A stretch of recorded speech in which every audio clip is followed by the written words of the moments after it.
हम संगीता ठाकुर स्वागत करे छी अपन यूट्यूब चैनल मिथिला के नगरिया में। आइ के एहि वीडियो में महाशिवरात्रि व्रतक कथा सुनाब। त कथा सुनने से पहले अगर चैनल के सब्सक्राइब नहीं केने छी त चैनल के सब्सक्राइब कर नोटिफिकेशन जरूर ऑन कर लेब ताकि हम कोनो नया वीडियो डालब त सबसे पहले पहुंचत अहां तक। त भगवान शिव आ मैया पार्वती के जयकारा लगाबैत आब कथा सुनो।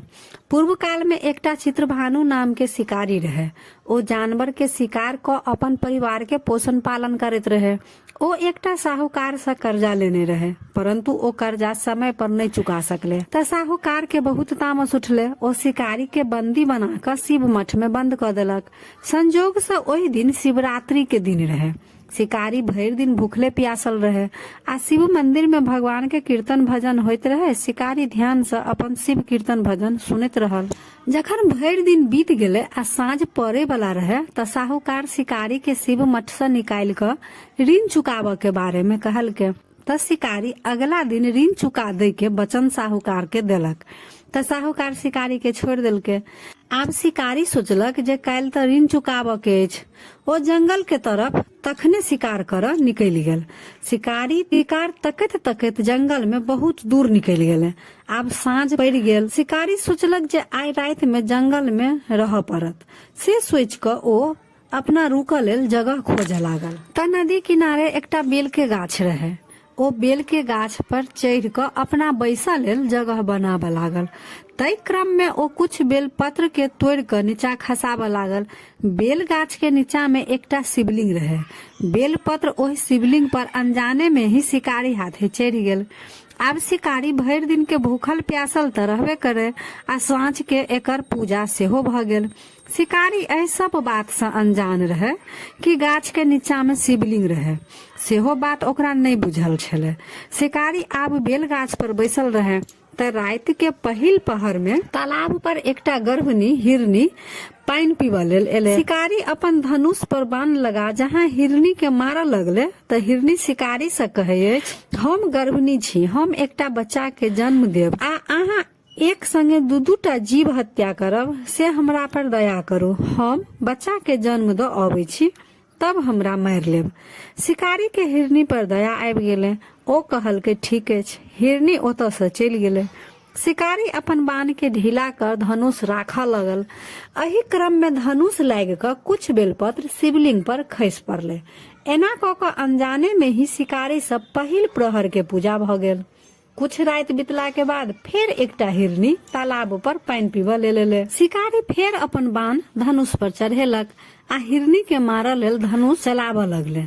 त हिरनी कहे छै, हम अपन पति के तलाश में छी, अपन पति के खोज रहल छी, से हमरा कनी समय दिअ। हम अपन पति से भेंट क क तुरंत अबै छी, तब अहाँ हमरा मार लेब। शिकारी ओहो हिरनी के जाय देलक। फिर धनुष पर चढ़ल बाण के ढीला क राख लेलक। एहि क्रम में शिवलिंग पर फेर धनुष से लाग क बेलपत्र टूट क खसि पड़ले।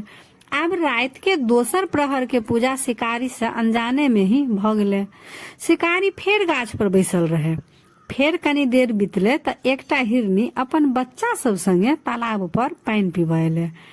शिकारी फेर धनुष ल तैयार भ गेल। तखन हिरनी फेर शिकारी से कहे छै, हमरा संगे हमर छोट छोट बच्चा अछि, हम अपन बच्चा के एकर पिता लग पहुंचा दै छियै, तब हमरा मार लेब। एहि बेर शिकारी कहलक, नहीं, दू बेर हम शिकार छोड़ देलहुं। हमर घर में हमर बच्चा सब भूखल प्यासल अछि आ सब शिकार के हम अहिना छोड़ देब, हम अपन बच्चा सब के पोषण पालन केना करब। त हिरनी कहे अछि, जेना अहाँ एकटा पिता भ क अपन बच्चा लेल सोचि रहल छी, तहिना हमहूँ एकटा माता छी, हमरो अपन बच्चा लेल चिंता अछि।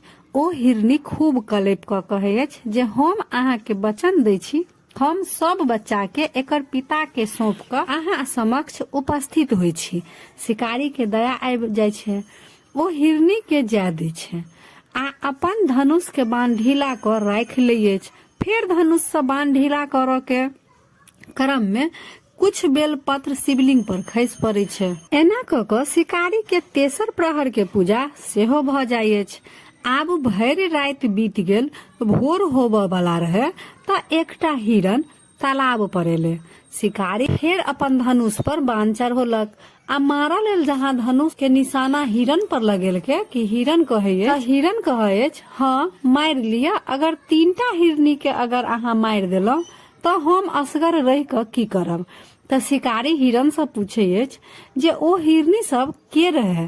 तो हिरन कहे हम ओहि तीनों हिरनी के पति छी। तो शिकारी सारा भर रात के घटना हिरन से सुना दिए। तो हिरन कहे जखन ओ तीनों हिरनी के अहाँ मौका देलो तो हमरो कुछ समय दिया, हम अपन तीनों पत्नी से भेंट क के अबै छी, तब अहाँ हमरा मार लेब, अन्यथा अहाँ अखन हमरा मार लेब तो तीनों हिरनी जे अहाँ के लौट अबे के वचन द के गेल अछि ओ नहीं आबि सकत, ओ अपन वचन नहीं निभा पाउत, कियाकि ओ तीनों हिरनी जंगल में हमरा तकैत हैत से हमरा जा दिया, तीनों हिरनी से भेंट क अबै छी। शिकारी असमंजस में पड़ गेल। ओ फेर सोचलक जे जा दै छियै, ओ हिरन के जा देलक। जब हिरन ओतऽ से चलि गेलै तऽ शिकारी सोचि रहल अछि जे ई हिरन आ हिरनी लौट कऽ आओत कि नहीं आयत, सेहे बात सोचि रहल छल आ ऊपर से बेलपत्र तोड़ि तोड़ि कऽ नीचा खसा रहल छल। ओ सब बेलपत्र शिवलिंग पर गिरे। अहिना कऽ कऽ 4म प्रहर के पूजा सेहो समाप्त भेल। आब शिकारी के अनजाने में ही लेकिन शिवरात्रि के संपूर्ण व्रत आ पूजा भ गेले। भरि दिन भूखल प्यासल रहे, रात्रि जागरण सेहो भ गेले, 4 प्रहर के पूजा सब कुछ अनजाने में ही भ गेल। आब शिवरात्रि व्रतक महिमा से ओकर हृदय कोमल भ गेले, ओकर हृदय में शिव के वास भ गेले। तखने हिरन अपन तीनों हिरनी आ बच्चा सहित शिकारी लंग उपस्थित भ गेल जे आब हमर सबके शिकार क लिया। लेकिन शिकारी के हृदय परिवर्तन भ गेल रहे आ जंगली जानवर के एहन एक दोसर के प्रति प्रेम आ सत्यता देख क आत्मग्लानि से शिकारी के आंखि से लोर खसि पड़लनि। ओ हिरन के सपरिवार सहित जीवन दान द देलखिन। पितृभानु के शिवरात्रि व्रतक प्रभाव से मोक्ष के प्राप्ति भेल। तो यह रहा शिवरात्रि व्रतक कथा।